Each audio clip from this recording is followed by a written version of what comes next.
if you are serious to me, put my picture as a profile picture in your Facebook.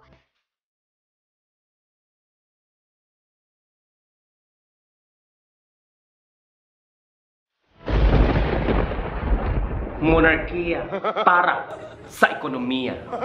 Truth. Pero dapat, responsable ka. Hindi magpahuya-huya, hindi magtinunto, hindi mangkwarta. Kaya nga lang sang Pilipinas ang ginadala ni mo yan. Kagbasi madalahig ang mga matarong nga Pilipino sang imong kagaga. Afam, sagot sa kahirapan, truths, liwa. Pero maghambal ikaw, nga afam, makaluwas, para ikaw makatibawas. Wrong. Mindset ina sang mga baghak nga tamaran kag hindi abilidadan. Kaya kung ikaw mapisan, may diskarte sa kabuhi, makasarang. Makasarang mabuhi, buhi o ng imo pamilya, hindi na kinahanglan sang iban. Amo nang insakto nga mindset, dapat makasarang, hindi maghulat, magnganga, magbika, para makakaon ng aton pamilya. Tunto ka. Gani para sa inyo nga gusto magka-afam. Gusto magsugat-sugat sa airport. Matino pipi pong plus na pamate. Kaya meron ko sa afam tips. Afam tips number 1. Dapat abilidadan. Abilidadan sa obra. Pati sa kama. Bes ka daw hindi ka nakaagwanta.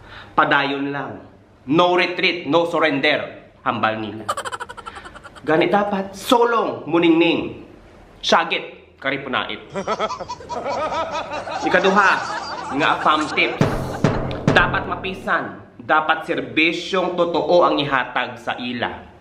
Kay tungod sa imo nga batasan nga mapisan, mapinalanggaon, maasikaso, padayon ang pagsulong. Plus, sang imong perlas, nagakinang-kinang ang bukas. Ikatatlo, nga afam tips. Dapat puwerte ang training. Whole body ang training. Tanan nga buslot nga pwede masudlan, trainingon naton. Kung ang okay ng imong monarkiya, patik-patikon, sabay hutikan, bato kipay, para hayahay ang buhay.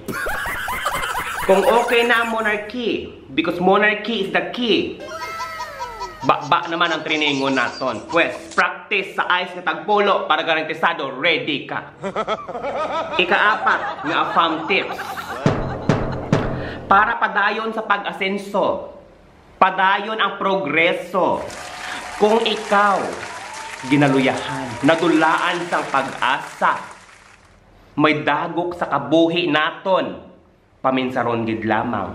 Ang slogan sang Angat Buhay Program, Biskan, gadiliwal ang monarkiya. Naglupok ang karipunait ta. Padayon kaysa afam, masanag ang buwas damlang. Ikalima, ang afam tips. Pinaka-importante sa tanan. Kung ready ka na, gusto gid, porsigido magka-afam. Mindset. Mindset lang. Best ka ano matabo, wag na wag susuko. Padayon. Agwanta, bilat para sa house and land.